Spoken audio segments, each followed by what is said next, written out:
Welcome students, कैसे हो आप सभी। तो आज हम क्लास 10th का क्वेश्चन पेपर सोल्व करने वाले हैं। ये क्लास 10 मैथमेटिक्स का क्वेश्चन पेपर है 2025 का। तो आज इसका कंप्लीट डिस्कशन देखेंगे हम। तो इसके लिए हमने शॉर्ट आंसर की इसकी डाली है। तो शॉर्ट आंसर की आपने देखी होगी। तो आज इसका 2025 जो क्वेश्चन पेपर है और ये कोड है हमारा 3061। ठीक है, 3061 कोड नंबर है। और ऑलमोस्ट जो इसमें 3061 3062 मतलब ये है 1 2 3 वाले जो कोड है, ऑलमोस्ट मतलब इसमें सभी क्वेश्चन हमारे सेम है। कुछ क्वेश्चन डिफरेंट है, उन सभी को हम डिस्कस करेंगे। तो आज हम ये वाला कोड करते हैं, फर्स्ट वाला, और फिर आपको कोड 2 और कोड 3 भी डिस्कस करेंगे। तो इसका कंप्लीट डिस्कशन देखेंगे। यहाँ पर देखते हैं हम इसमें एमसीक्यूज पार्ट। ठीक है, एमसीक्यूज पार्ट के सभी के सॉल्यूशन आपको मिल गए होंगे, लेकिन इनका डिटेल्ड सॉल्यूशन क्या है, क्यों ये आंसर्स हमारे करेक्ट हैं, तो उन सभी पर बात करने वाले हैं। जैसे हमारे पास है ये रूट में 0.4, काफी बच्चों ने इसे रेशनल प्रूव किया। और इस बार का जो पेपर रहा है वो काफी कह सकते हैं टफ नहीं है, लेकिन कॉम्प्लिकेटेड है। कॉम्प्लिकेटेड कह सकते हैं कि लैंग्वेज में काफी परेशान किया है। क्वेश्चन पेपर ने लैंग्वेज में काफी परेशान किया बच्चों को, क्योंकि लैंग्वेज डायरेक्ट नहीं दी। सारे क्वेश्चन उसने क्या किए, डाइवर्ट करके दिए, घुमा फिरा कर दिए हैं क्वेश्चन, डायरेक्ट क्वेश्चन नहीं दिए हैं। और लैंग्वेज अगर आप देखोगे तो हर एक क्वेश्चन में कुछ ना कुछ उसने इस तरीके से क्वेश्चन दिए कि अगर कोई बच्चा रट के गया ना क्वेश्चन पेपर को, तो वो बिल्कुल नहीं कर पाएगा, और ना ही कर पाया होगा वो। और उसने अगर बिल्कुल रटे हुए क्वेश्चन किए हैं तो फिर तो बिल्कुल ही वो क्वेश्चन पेपर में भी मार खाया होगा बिल्कुल, क्योंकि काफी कॉम्प्लिकेटेड रहा क्वेश्चन पेपर। जैसे यहाँ पर देखें हम, रूट में 0.4। अब रूट पे 0.4 ये रेस नहीं, रेस नहीं, तो बेसिक क्वेश्चन है हमारा, लेकिन इसमें भी काफी बच्चों ने मिस्टेक की। जैसे अगर ये 0.4 है तो पॉइंट हटाते हैं हम, नीचे 10 आता है। अब देखो रूट में 4/10 है, ये फोर्थ रूट से बाहर आ जाएगा, लेकिन ये रूट 10 मतलब रूट में ही रहेगा ये 10। तो अगर ये 10 रूट से बाहर नहीं आ पा रहा है, दैट मीन्स ये एक इरेशनल नंबर है। क्योंकि हमने देखा कि अगर किसी भी वैल्यू से रूट नहीं हट रहा है, या फिर रूट वाली वैल्यू है किसी भी रेशनल नंबर के साथ, तो वो भी क्या होती है, इरेशनल होता है। हम प्रूफ भी तो करते हैं कि भाई प्रूफ करो 2 - 3 √5 इज इरेशनल। तो इरेशनल किसको कहते हैं, या तो आपको नॉर्मल √2 √5 ये मिल जाए वैल्यू जो रूट से बाहर नहीं आ पा रही, या फिर इनके साथ कोई रेशनल नंबर मिल जाए, वो भी क्या हो जाता है, इरेशनल ही हो जाता है। ओके, जैसे कहते हैं ना, एक गंदी मछली पूरे तालाब को गंदा कर देती है, ये गंदी मछली है। जैसे समझो कि भी √5 है, ये किसी रेशनल नंबर के साथ भी आया ना, तो इसे भी इरेशनल ही बना देगा, इसे भी अपने जैसा ही बना देगा, इरेशनल। तो ये क्या है हमारे पास, ये इरेशनल नंबर है। तो इसलिए इसका आंसर डी होता है हमारा। ओके, सेकंड वाला देखो आप, इसमें कह रहा है कि which of the following can not be the unit digit of 8 to the power n where n is a natural number. अगर n एक नेचुरल नंबर है, तो 8 to the power n कहाँ पर एंड नहीं होगा। तो अगर हम देखें इसको, नॉर्मल आप ऐसे समझ सकते हो कि 8 to the power 1 लेंगे 8 होगा, 8 to the power 2 लेंगे हम तो कितना होगा, 64 होगा। 8 to the power 3 लेंगे हम तो कितना होगा, ये हो जाता है हमारा 512। तो देखो 8 से एंड हो रहा है, 4 से एंड हो रहा है, 2 से एंड हो रहा है, और 8 to the power 4 लोगे आप, कितना हो जाएगा। तो ये लास्ट में 6 आएगा, 64 × 64, क्योंकि अगर हम 64 × 64 करते हैं 8 to the power 4 के लिए, तो 4 4 जा 16, तो लास्ट में 6 भी आ रहा है इसमें, तो लास्ट में 6 भी आ रहा है। दैट मीन्स इसमें 4 भी आ रहा है, लास्ट में 2 भी आ रहा है, 6 भी आ रहा है, लेकिन 0 से कभी नहीं एंड होगा। तो ये 0 से कभी भी एंड नहीं होगा हमारा, इसलिए इसका आंसर सी होता है।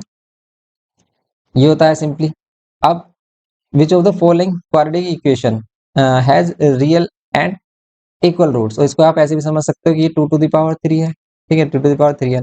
अब ये भी अगर हम इंटीजर यहाँ पर क्या डालते हैं कि नेचुरल नंबर डालते हैं, ये भी नेचुरल नंबर आता है, और 2 to the power n कभी भी एंड होता ही नहीं है हमारा 0 से। थर्ड में देखो, which of the following quadratic equation has equal and real and equal roots. तो बताइए, रियल एंड इक्वल रूट्स के लिए हम क्या करते हैं इसमें। तो रियल एंड इक्वल रूट्स के लिए चेक करते हैं कि या तो आप ये चेक करिए कि b² - 4ac की वैल्यू 0 के इक्वल है, या फिर देखो सी वाला ऑप्शन देखो, सबसे इजी सी वाला लग रहा है हमें। और इसमें अगर हम देखें x² = ये हो जाएगा 4, अगर हम रूट निकालें इसके। और देखो पॉजिटिव वैल्यू आ रही है, पॉजिटिव वैल्यू का स्क्वायर रूट, ये 4 बाहर आकर क्या देगा हमें, +-2। तो देखो इक्वल रूट आ रहे हैं, इसका मीन्स हमें क्या मिल रहा है यहाँ पर, has equal real and equal roots. तो इसके क्या मिल रहे हैं हमें, रियल एंड इक्वल रूट्स मिल रहे हैं क्या इसमें, सी वाले ऑप्शन में रियल एंड इक्वल रूट्स मिल रहे हैं। तो यहाँ पर अगर हम देखें सी वाले ऑप्शन में, तो इसमें कह रहा था कि रियल और इक्वल रूट्स आने चाहिए। तो रियल एंड इक्वल रूट्स, तो यहाँ पर जो रूट्स आ रहे हैं हमारे पास रियल है, लेकिन इक्वल तो नहीं है। अगर हम देखें, एक प्लस में मिल रहा है हमें, एक माइनस में मिल रहा है, पर रियल इक्वल तो नहीं कह सकते इसे हम, रियल एंड इक्वल रूट्स। तो फिर हम इसको चेक करेंगे, ए वाले को चेक करिए फिर इसमें।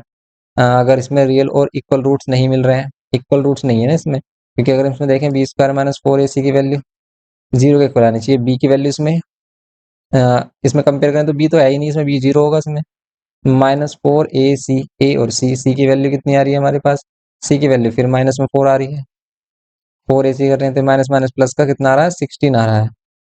प्लस का 16 आ रहा है, दैट मीन्स यहाँ पर कितना आ रहा है भाई, रियल और डिस्टिंक्ट रूट्स होंगे इसमें, इक्वल रूट्स थोड़ी ना होंगे। इसका सी ऑप्शन नहीं होगा फिर। तो अगर इसका सी ऑप्शन नहीं है तो फिर इसमें हम चेक करेंगे क्या, इसमें हम अदर ऑप्शन चेक करते हैं। जैसे इसमें देखें हम, रियल और क्या चाहिए हमें, इक्वल रूट्स चाहिए, रियल और इक्वल रूट्स। यहाँ से देखेंगे तो रियल और इक्वल नहीं मिलेंगे, यहाँ पर भी हमें डिस्टिंक्ट मिल रहे हैं। यहाँ पर देखेंगे तो यहाँ पर इमेजिनरी रूट्स मिल रहे हैं, बी स्क्वायर माइनस 4 AC, तो फिर यही ऑप्शन होगा इसका ए ऑप्शन किस टाइप से होगा, देखो अगर हम इसमें सोल्व करें, x plus one whole square equals to में यहाँ पर कितना होगा, 2x+1। ओके, 2x+1 होगा, तो यहाँ पर 2x+1 इसका होल स्क्वायर सोल्व करेंगे तो क्या मिलेगा हमें, A square plus B square plus 2ab equals to में 2x+1। अब देखो ध्यान से कि यहाँ पर 2x से 2x हो रहा है कैंसिल, यहाँ पर एक्स स्क्वायर, वन इधर आकर क्या हो जाएगा हमारे पास, वन इधर आकर क्या हो जाएगा हमारे पास, -1, तो 1 - 1 0। दैट मीन्स यहाँ पर इसके इक्वल रूट्स मिलेंगे हमें, क्यों, क्योंकि जीरो का स्क्वायर रूट क्या होगा हमारे पास, जीरो होगा। तो यहाँ पर जीरो का स्क्वायर रूट क्या होगा हमारे पास, जीरो होगा। दैट मीन्स इसके दोनों ही रूट्स हमें क्या मिलेंगे, जीरो। या फिर इसको ऐसे भी समझ सकते थे हम, एक्स स्क्वायर, ये +1 इधर आकर क्या होता है, -1, मीन्स इसमें जीरो ही मिल रही है हमें। इसमें अगर हम बी स्क्वायर माइनस 4AC की वैल्यू फाइंड करें तो भाई बी की वैल्यू भी जीरो, -4 ए की वैल्यू 1 होगी, लेकिन सी की वैल्यू भी जीरो, ये पूरा जीरो मिल रहा है। दैट मीन्स यही हमें क्या दे रहा है, रियल एंड इक्वल रूट्स बोला है इसने। तो देखो यहाँ पर भी हमें लग रहा था कि सी ऑप्शन होगा, और ये होगा, इसमें हो जाएगा हमारे पास ये ऑप्शन नंबर ए करेक्ट होगा फिर इसमें। तो फिर इसमें सी नहीं होगा, शायद आंसर की में हमने सी लग कर दिया है, इसमें ए होगा करेक्ट, क्योंकि रियल एंड इक्वल बोल रहा है, ये रियल एंड अनइक्वल वाला केस है सी। ठीक है, तो ये ए होगा इसमें, क्वेश्चन नंबर 3 में ए होगा। ओके, क्वेश्चन नंबर 3 में होगा ए। नेक्स्ट देखिए आप, इसमें क्वेश्चन नंबर 4 कह रहा है कि if the zeros of the polynomial, ये जो पोलिनोमियल है इसके जीरोस क्या है, are reciprocal of each other. ये वाले क्वेश्चन काफी किए हमने, और सिंपल होता है हमारे पास रियल और क्या है हमारे पास, सॉरी, जीरोस क्या है, रेसिप्रोकल टू ईच अदर है। अगर ये रेसिप्रोकल टू ईच अदर है हमारे जीरोस, देन आप यहाँ पर क्या कह सकते हैं, यहाँ पर क्या कह सकते हैं हम, कि देखो ये एक्स स्क्वायर है, ये क्या है हमारे पास एक्स स्क्वायर, ये एक्स वाला टर्म और ये कांस्टेंट टर्म। तो अगर हमारे पास क्या है, जीरोस रेसिप्रोकल है, जैसे एक को हम अल्फा, एक को हम क्या मान लेते हैं, 1/अल्फा, ऐसे लेट कर सकते हो। या फिर हम क्या कहते हैं कि भाई हम क्या कर लेते हैं, अल्फा को m और बीटा को लेट कर लेते हैं 1/m। ये कह रहा है ना, जीरोस एक दूसरे के रेसिप्रोकल है, मीन्स अगर अल्फा 2 है तो बीटा क्या होगा, 1/2।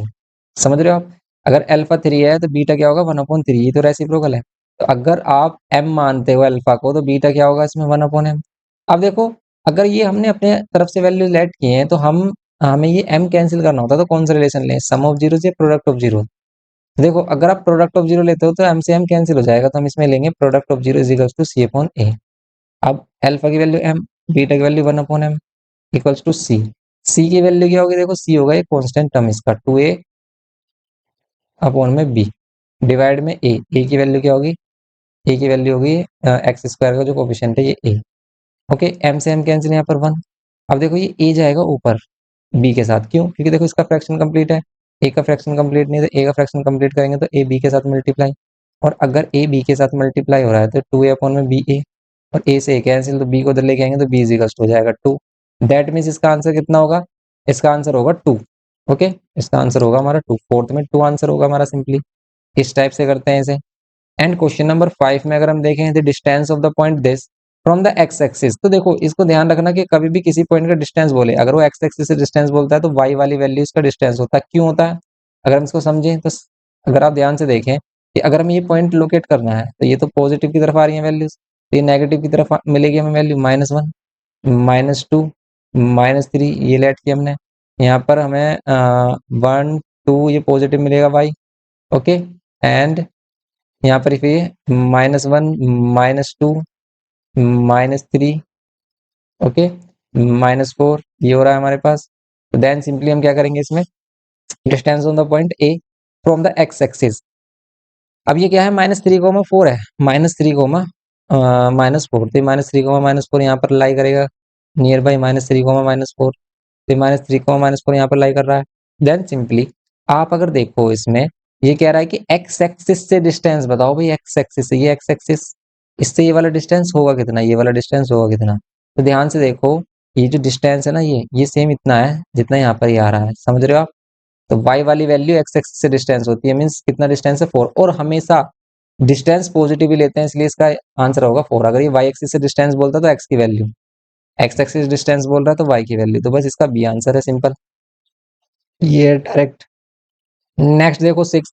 अब देखो सभी क्वेश्चन में इसने कुछ ना कुछ कंफ्यूजन डाली है। देखो ये क्वेश्चन कैसे दिया है इसने, हम एक्सपेक्ट कर रहे थे कि भाई ये जो क्वेश्चन है डायरेक्टली हमें मिल जाता है बीपीटी थ्योरम से, लेकिन इसने डायरेक्ट नहीं दिया क्वेश्चन। यहाँ पर क्या कर दिया क्वेश्चन नंबर 6 में, देखो टू, अगर आप देख रहे हो 2 पैरेलल लाइंस बना दी इसने। इसने यहाँ पर क्या बदतमीजी कर दी कि भाई 2 पैरेलल लाइंस ड्रॉ कर दी इसने।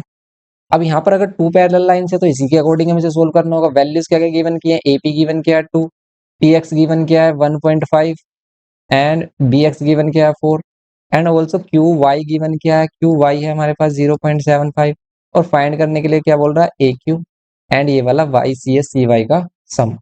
अब बताइए इसे करेंगे कैसे। अगर इसमें बीपीटी थ्योरम यूज करें तो आप पहले आप किस वाले ट्रायंगल ए एक्स वाई को ले लो, आप उससे ए क्यू निकाल लेना, फिर आप कंप्लीट ट्रायंगल को ले लो, या फिर आप ये वाला ट्रेपेजियम भी ले सकते हो, पी क्यू बी सी, ये भी रिलेशन होता है हमारे पास बीपीटी थ्योरम के अकॉर्डिंग। ये भी रिलेशन होता है कि अगर कोई भी हमारे पास ट्रेपेजियम है और उस ट्रेपेजियम की जो पैरेलल साइड है उसी के पैरेलल आपको एक थर्ड साइड भी मिल रही है जो अदर साइड्स को डिवाइड करेगी इसमें इक्वल रेशियो में, कि ये वाला रेशियो इसके इक्वल हो जाएगा, समझ रहे हो आप।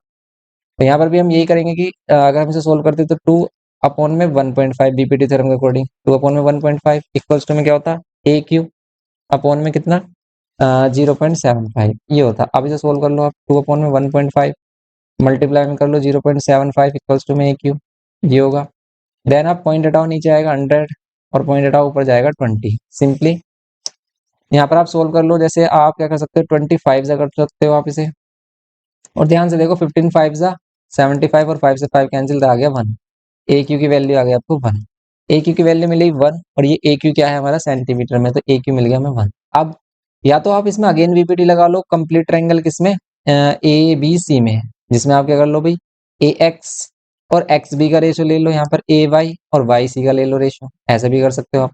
या फिर जो हम बता रहे हैं आपको, सिंपली आप इसको देखिए भाई, सिंपली हम क्या देखेंगे, इसको देखेंगे 1.5 है, तो ये जो पी क्यू बी सी है, पी क्यू बी सी, इस वाले में भी हमारे पास क्या होगा, ये 1.5 और ये 4, ये 1.5 और ये 4, ये वाला रेशियो किसके इक्वल होगा, क्यू वाई 0.75 और अपॉन में वाई सी के रेशियो के। तो अगर हमें वाई सी फाइंड करना तो कितना होगा, वाई सी फाइंड करने के लिए 4 मल्टीप्लाइड बाय 0.75 करेंगे हम, और डिवाइड में क्या करेंगे 1.5, ये होगा। पॉइंट हटाएंगे नीचे 100 एंड यहाँ से पॉइंट हटाएंगे ऊपर 10, 0 से 0 कैंसिल, 15 5 जा, ओके, एंड 5 कितना करेंगे हम, 5 2 जा 10 और 8 2 2 जा 4, तो यहाँ मिल रही है वाई सी की वैल्यू 2। अगर ये वाई सी की वैल्यू 2 मिल रही है, ये मिला हमें 1, तो 1 और 2 आंसर कितना हो जाएगा 3। ये करना था सिंपली इसमें। आप इसको बीपीटी थ्योरम के अकॉर्डिंग भी करिए, या फिर हम ट्रेपेजियम के अकॉर्डिंग भी हम इसमें यूज कर सकते हैं कि ट्रेपेजियम में जो पैरेलल साइड होगी वो भी इसके अदर 2 साइड्स को इक्वल रेशियो में डिवाइड करेगी, ओके। ये होता है इसमें रिलेशन। तो देखो इसने डायरेक्ट नहीं दिया क्वेश्चन, यहाँ पर भी चेंज करके दिया है। तो हर एक क्वेश्चन में अगर आप देखोगे उसने कुछ यूनिकनेस डाली है, कुछ अपनी तरफ से लैंग्वेज में चेंज किया है, डायरेक्ट क्वेश्चन नहीं गिवन किया। जैसे सिमिलरिटी का क्वेश्चन है, ए बी सी हमारे पास, और A B C and P Q R 2 similar triangles हैं, और आपको मालूम है कि अगर A B C P Q R similar triangles हैं तो ये ए बी सी के करोस्पॉन्ड जो भी एंगल आ रहे हैं पी क्यू आर वो होंगे equal, means A angle A P के इक्वल होगा, ये बी एंगल इक्वल होगा क्यू के, एंड ये सी एंगल इक्वल होगा किसके, आर के, ये होगा इसमें। अगर अब हम इसमें देखें कि आर प्लस बी कितना होगा, R plus B, R plus B, R plus B कितना एंगल होगा, अगर हमें फाइंड करना, देखो ए एंगल दिया है 30, ए 30 है हमारे पास, तो भाई ये भी 30 होगा, पी भी 30 होगा। क्यू 90 गिवन क्या है, क्यू 90 गिवन क्या है, तो अगर ये क्यू 90 है तो ये बी भी 90 होगा, समझ रहे हो। एंड देन ये कह रहा है कि आर प्लस बी की वैल्यू बताइए, ये आर और ये बी की वैल्यू 90 आ रही है, तो आर की वैल्यू कितनी आ रही होगी, देखो 90 30 180 सम होता है ऑल एंगल्स का, तो ये कितना होगा 60। तो अगर ये 60 होगा तो आर भी 60 होगा भाई, आर भी 60 होगा, तो आर 60 और ये बी 90, तो बी 90 और 60 150 होगा ना, होगा। तो सिंपल इसका आंसर होगा 150। ये करना है हमें सिंपली, ओके। इस टाइप से करना था इसे में क्वेश्चन नंबर हमारा 7th। नेक्स्ट क्वेश्चन देखें इसमें 8th, इसमें क्या बोल रहा है कि two coins are toss simultaneously, the probability of getting at least one है। एटलीस्ट वन हेड वाला केस आपने बताया आपको क्या होता है कि अगर 2 कॉइन टॉस करते हैं तो आपको मालूम होना चाहिए कि क्या आउटकम्स बनते हैं हेड हेड में, दोनों कॉइन पे हेड हेड हो सकते हैं, पहले पे हेड दूसरे पे टेल। आप ऐसे इमेजिन करिए कि हमारे पास 2 कॉइन है, दोनों को टॉस कर रहे हैं हम, तो पहले फर्स्ट टॉस में हम ऐसा हो सकता है कि दोनों पे हेड हेड आ जाए, ऐसा हो सकता है कि पहले पे हेड हो दूसरे पे टेल हो, ऐसा हो सकता है कि फर्स्ट पे टेल हो सेकंड पे हेड हो एंड दोनों पे ही टेल हो जाए। ये टोटल हमारे पास 4 आउटकम्स बनते हैं। अब इसी में ही हमें अगर करना है at least one head, at least one head का मतलब होता है कम से कम एक हेड, ज्यादा से ज्यादा कितने भी हेड हो सकते हैं, 2 भी हो सकते हैं, और जितने भी इसमें मैक्सिमम हो सकते हैं वो सभी इसमें लाई कर सकते हैं। तो एटलीस्ट वन हेड में मिलेंगे आपको 3 आउटकम। ठीक है, फेवरेट आउटकम हमें 3 मिल रहे हैं, टोटल नंबर ऑफ आउटकम्स 4 है, तो इसका आंसर होगा सी, कितना 3/4। देन नेक्स्ट अगर हम इसमें देखें तो नेक्स्ट क्या है हमारे पास, नेक्स्ट 9th क्वेश्चन इसमें बोल रहा है कि in the adjoining figure P A and P B, तो डायरेक्ट क्वेश्चन किया था हमने ये, are the tangent to a circle with centre O such that angle P is 90 angle P 90 है इफ ए बी इज 3√2। अगर A B हमें 3√2 मिल रहा है, देखो इसने क्या दिया क्वेश्चन में, क्या गिवन कर दिया इसने, ध्यान से देखो यहाँ 90 है, इधर भी 90 फॉर्म होता है बिकॉज यहाँ पर टेंजेंट और रेडियस के बिटवीन एंगल है, ये भी 90 होता है। अब रिमेनिंग एंगल हमारा 90 बचेगा ही, और आपको मालूम है कि एडजेसेंट साइड क्या है, इक्वल है, क्यों, क्योंकि ये टेंजेंट्स हैं, tangent drawn from exterior point equal होते हैं, देयरफॉर ये एपी और बीपी इक्वल हो जाएगा। अब ये एपी बीपी इक्वल हो गया और एपी ऑल्सो इक्वल होगा और बी के, अगर आप इसे रेक्टेंगल भी लेट कर रहे हो अपोजिट साइड के अकॉर्डिंग, क्यों, क्योंकि भाई अगर ऑल एंगल्स 90 हो गए तो अपोजिट साइड से इक्वल होंगी। अब ये इसके इक्वल हो जाए, ये इसके इक्वल हो जाए, मींस ऑल साइड इक्वल, ये स्क्वायर है, और स्क्वायर का जो डायगोनल होता है वो होता है a√2, या फिर आप पाइथागोरस थ्योरम लगा लो कि भाई आप इसे ए लेट कर लो, ए का स्क्वायर कितना हो जाएगा, मींस परपेंडिकुलर बेस का स्क्वायर हाइपोटेनस के स्क्वायर के इक्वल, ऐसे कर लो आप। या फिर आपको डायरेक्ट मालूम है कि भाई डायगोनल a√2 होता है, तो a√2 को अगर आप कंपेयर करो 3√2 से तो भाई ए की वैल्यू क्या मिलेगी, 3, ए की वैल्यू 3 मिलेगी, दैट मीन्स ये सभी साइड 3 हो जाएंगी हमारी, ये सभी साइड 3 और ये क्या है हमारे पास ओ ए या ओ बी रेडियस, और रेडियस भी 3 हो गई, लेकिन इसने डायमीटर बोला, देखो इसने डायरेक्ट नहीं बोला कि भी रेडियस फाइंड करो, इसने डायमीटर बोला है। तो काफी बच्चों ने सी भी लगा दिया होगा इसका, तो अगर आपने भी सी लगाया तो कमेंट करके बताना। तो डी, ठीक है। जब हम आपको गाइडेंस कर रहे थे ना, तो गाइडेंस में हमने यही बताया था कि क्वेश्चन को अच्छे से रीड करना, वो क्वेश्चन में कंफ्यूजन डालता है, क्वेश्चन ईजी होंगे लेकिन कंफ्यूज करेंगे आपको। नेक्स्ट क्वेश्चन 10th हमारे पास, 10th में क्या बोल रहा है, देखो कह रहा है कि for a circle with centre O and radius 5 centimetre which of the following statement is true, the distance between every pair of parallel tangent is 5 centimetre.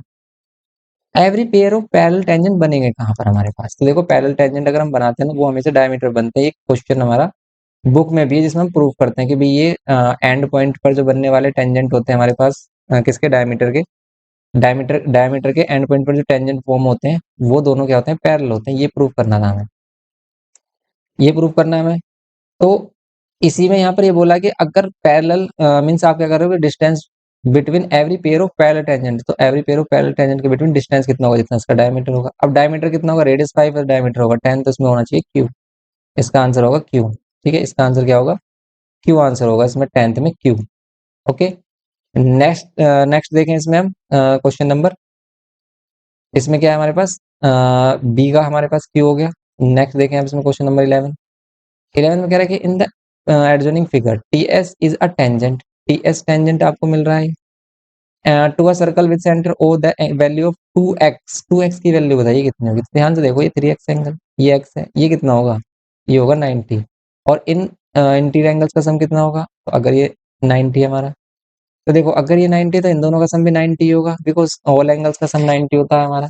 Okay, या तो आप इसे ऐसे समझ लो कि भी ये 3x, ये x और ये 90, ये 3 एंगल्स हो गए, 3 एंगल्स का सम कितना होगा हमारा 180। अब आप क्या कर लो 90 इधर माइनस कर लो, और ये x और 3x प्लस होकर 4x हो जाएगा, ये 90 होगा। अब देखो हमें फाइंड करना है 2x की वैल्यू को, 2 से डिवाइड कर दो ना दोनों साइड, तो इधर 2x ही मिल जाएगा आपको डायरेक्ट, तो 45। तो काफी बच्चे पहले x फाइंड करेंगे फिर 2x फाइंड करेंगे, तो उसमें ज्यादा कॉम्प्लिकेट हो जाएगा, तो इसे डायरेक्ट 2x फाइंड कर लो, अगर हमें 2x चाहिए यहाँ पर, तो 45 आंसर होगा इसमें बी।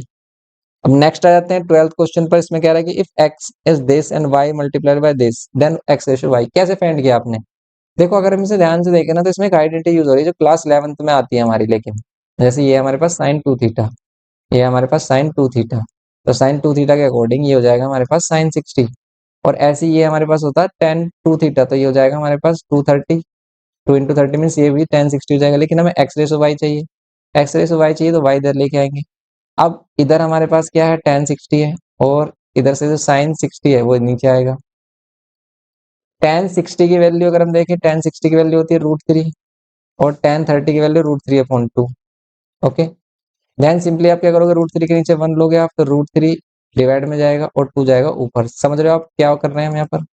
तो यहाँ पर सिंपली √3 नीचे ही रहेगा लेकिन 2 जाएगा मल्टीप्लाई में, 2 मल्टीप्लाई में जाएगा, ये कैंसिल हो जाएगा तो रेशियो आ रहा है 2:1, क्योंकि ऊपर 2 आ रहा है नीचे 1, तो इसलिए इसका आंसर है 2:1 सी। ये होता है इसमें सिंपली। नेक्स्ट देखिए आप इसमें 13, इसमें बोल रहा है a peacock sitting on a top of a tree. एक पिकॉक है जो ट्री के टॉप पर सिटा हुआ है, ठीक है। यहाँ पर है हमारे पास पिकॉक। अब ये हमारे पास पिकॉक हो गया, ठीक है। देखो कितना अच्छा पिकॉक बनाया हमने। ये कह रहा है कि कितनी हाइट है ट्री की, ये हाइट है ट्री की 10 metre. Observe a snake moving on the ground if the snake is 10 √3 metre away. ये 10 √3 मीटर अवे है, यहाँ पर एक स्नेक है हमारा जो 10 √3 मीटर अवे है। अब इसको ऑब्जर्व किया इसने, पिकॉक ने, ठीक है। तो ये कह रहा है कि then the angle of depression of the snake from the eye of peacock. तो आई ऑफ पिकॉक से एंगल ऑफ डिप्रेशन अगर हम देखें तो देखो एंगल ऑफ डिप्रेशन क्या होता है, एंगल ऑफ एलिवेशन के इक्वल होता है। तो यहाँ पर डायरेक्टली हम इसे अगर थीटा ऐड कर रहे हैं तो आप tan थीटा ही ले लो ना, ये आप क्या ले लो इसे tan थीटा। परपेंडिकुलर कितना 10 और बेस कितना 10 √3, ये कर लेंगे तो यहाँ मिलेगा आपको tan theta is equal to 1/√3। 1/√3 value होती कहाँ पर है बताइए, 1/√3 वैल्यू कहाँ होती है? तो ये होती है हमारी tan 30 पर। tan 30 पर होती है तो थीटा इज इक्वल टू क्या होगा, 30 डिग्री हो जाएगा। Theta is equal to 30 degree. Okay, ये होगा सिंपली हमारा theta is equal to 30 degree, A option होगा इसमें। किसी भी क्वेश्चन में कोई भी प्रॉब्लम है तो आप कमेंट करके बता सकते हैं, ठीक है। कोई भी प्रॉब्लम लग रही है, समझ में नहीं आ रहा, आपको मिस्टेक लग रही है तो कमेंट जरूर करना। और अगर अच्छे से समझ में आया तो प्लीज लाइक जरूर करना लेक्चर को, शेयर करना अपने फ्रेंड के साथ। नेक्स्ट देखिए इसमें 14th, if a cone of a greatest possible volume is hollowed out. इसमें बच्चे काफी कंफ्यूज हुए क्वेश्चन में। From a solid wooden cylinder then ratio of the, इसीलिए कहते हैं कि क्वेश्चन को रीड करना मोस्ट इंपॉर्टेंट होता है एग्जाम में। हमें क्वेश्चन जो गिवन करता है ना वो कंफ्यूजन क्रिएट करता है वहां पर। तो यहाँ पर भी इसने ऐसे किया क्वेश्चन पेपर में, देखो कंफ्यूजन बहुत ज्यादा है, लैंग्वेज बहुत ही ज्यादा कॉम्प्लिकेटेड रखी है इसने। इसमें कह रहा है कि if the cone of a greatest possible volume is hollowed out from a solid wooden cylinder. तो हमारे पास एक सॉलिड वुडन सिलेंडर है, इसमें से एक कोन को होलो आउट किया गया है। और कैसा कौन है ये, जिसकी क्या है हमारे पास ग्रेटेस्ट वॉल्यूम है। तो ग्रेटेस्ट वॉल्यूम के लिए हम ऐसा कौन लेंगे जिसकी हाइट कौन के हाइट के बराबर होगा और उसका बेस रेडियस या फिर बेस सिलेंडर के बराबर होगा, ये कह सकते हैं आप। अब इसी को होलो आउट करके अगर हम बाहर ले लेते हैं, भाई इसका रेडियस आर है, तो आपको बताना है then the ratio of the volume of the remaining would.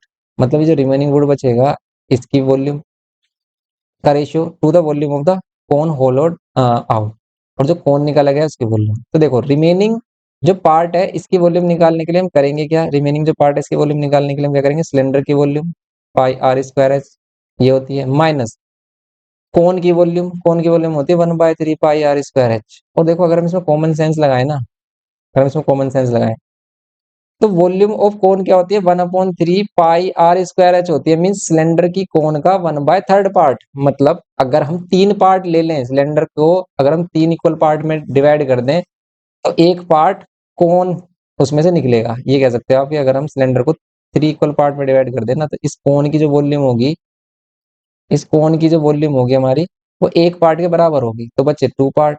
अब रिमेनिंग वुड में क्या बचेगा हमारे पास, 2 पार्ट बचेगा, क्योंकि ये कह रहा है कि भाई रिमेनिंग वुड कितना बचा। तो ये जो कोर है ये 1/3 पार्ट है, मतलब ये 3 पार्ट में से एक पार्ट है, तो 2 पार्ट बचेंगे तो 2:1 आंसर आएगा। या फिर ऐसे देख लो आप कि कोन यहाँ पर क्या है हमारे पास, सिलेंडर, सिलेंडर की वॉल्यूम में से माइनस कर दिया हमने कोन की वॉल्यूम, अपॉन में इसकी वॉल्यूम लेंगे, अपॉन में लेंगे वॉल्यूम ऑफ कोन, क्योंकि यही बोला है कोन की वॉल्यूम से कंपेयर करना आपको इसे πr²h।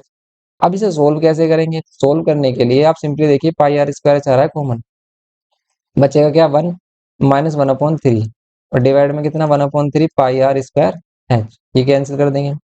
अब ध्यान से देखो आप इसमें क्या करेंगे, तो यहाँ पर ये 3 - 1/3 एंड डिवाइड में कितना 1/3, फिर करेंगे हम ऊपर 2/3 और अपॉन में 1/3, ये यहाँ पर और ये सबसे ऊपर, तो कितना हो जाएगा 2 इंटू में 3/3, 3 से 3 कैंसिल, ये कितना आएगा आंसर 2।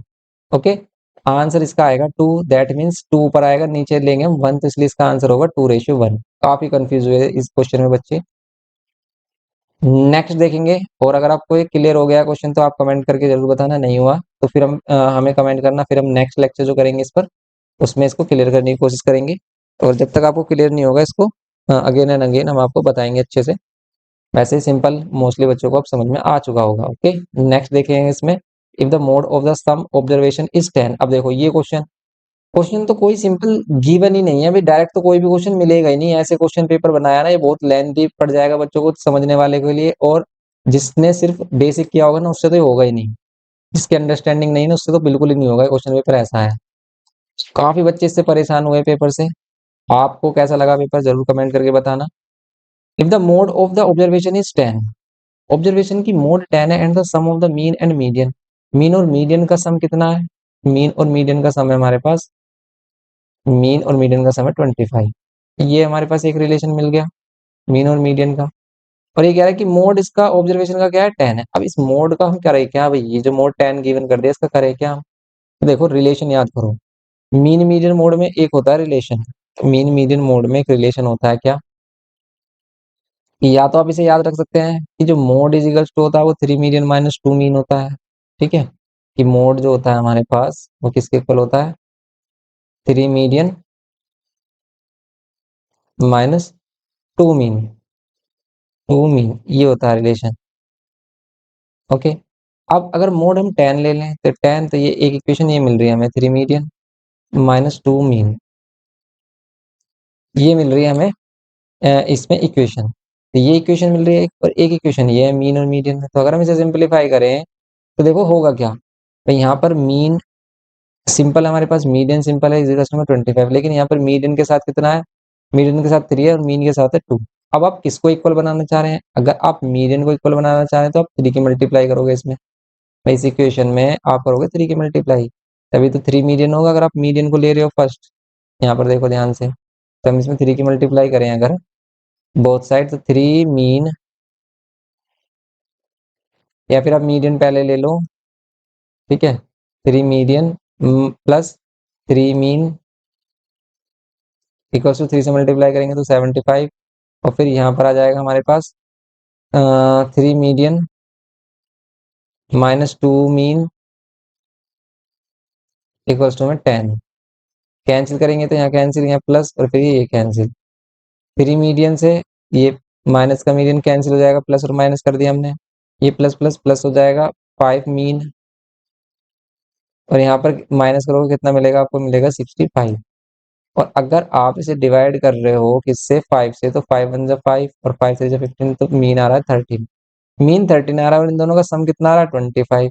तो अगर हम मीन 13 ले यहाँ पर और 13 इधर करके माइनस कर दें तो मीडियन कितना बचेगा? 12। तो मीडियन बचेगा हमारे पास 12, मीडियन 12 बचेगा, मीन क्या है हमारे पास? 13। तो बस इसका आंसर क्या हो जाएगा? मीन 13 एंड मीडियन कितना हो जाएगा? 12। ओके, बी आंसर होगा इसका, बी, ये होगा इसका बी आंसर। ऐसे करना था। अब एक तो इसमें बच्चे काफी कंफ्यूज होंगे क्योंकि भाई कैसे करें, क्या रिलेशन है, आधे बच्चों को ये रिलेशन याद नहीं होता और कुछ बच्चों को तो यही नहीं बचा होगा कि इसमें क्या यूज करना है। तो यहाँ पर देखो कॉम्प्लिकेटेड बनाया क्वेश्चन, एमसीक्यू में भी बहुत ही ज्यादा कंसेप्ट लगा दिया है और डीप कंसेप्ट पूछा है एकदम।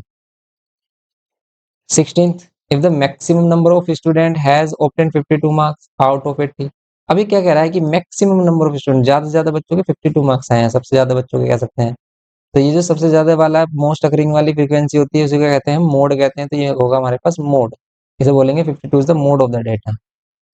ओके, नेक्स्ट 17, इधर system of equation this and this. तो ये इक्वेशन हमने सिंपल बात की थी, लेकिन इसने इक्वेशन कैसे दी है जिससे कि आप कंफ्यूज हो जाओ। तो ये क्या X equals X is equals to line ही तो है। अगर हम इसको जीरो के इक्वल ले रहे हैं तो एक्स इज इक्वल्स टू क्या बोल सकते हैं? -1/2 लाइन। तो भाई x is equals to -1/2 line, और ये क्या है? Y is equals to 5/3 line है। ये दोनों ही लाइनें कहीं पर भी फॉर्म हो, कहीं पर भी बने, तो अगर ये वाली लाइन बनाए -1/2 पर, तो ये हो जाएगा -1/2। एंड ये वाली लाइन बनाए हम y इक्वल्स टू 5/3, तो y इक्वल्स टू 5/3 ये ऊपर की तरफ बन रही होगी, हम लेट कर लेते हैं यहाँ पर। ये लाइन हमेशा क्या होंगी? x इक्वल्स टू कांस्टेंट और y equals to constant, always intersecting line होंगी, और ये क्या देती है? हमें यूनिक सॉल्यूशन देती है। नेक्स्ट 18th, इफ और अगर ये बोले कि कहाँ पर इंटरसेक्ट करेंगे यूनिक लाइन, मतलब एक जगह पर इंटरसेक्ट करेंगे, तो यहाँ इंटरसेक्ट कर देंगे तो क्या होगा ये पॉइंट, ये होगा हमारा -1/2 ये होगा ना। 18th वाले में in a right angle triangle ABC, right angle at A, right angle triangle ABC में अगर राइट एंगल है ए पर, triangle right angle at A, ठीक है, ए बी सी ये लेट किया हमने, ये ए पर 90 है। इफ साइन बी, अगर साइन बी की वैल्यू कितनी है 1/4, तो इसका मीन्स ये परपेंडिकुलर, ये हाइपोटेनस, तो आप बेस फाइंड कर सकते हो।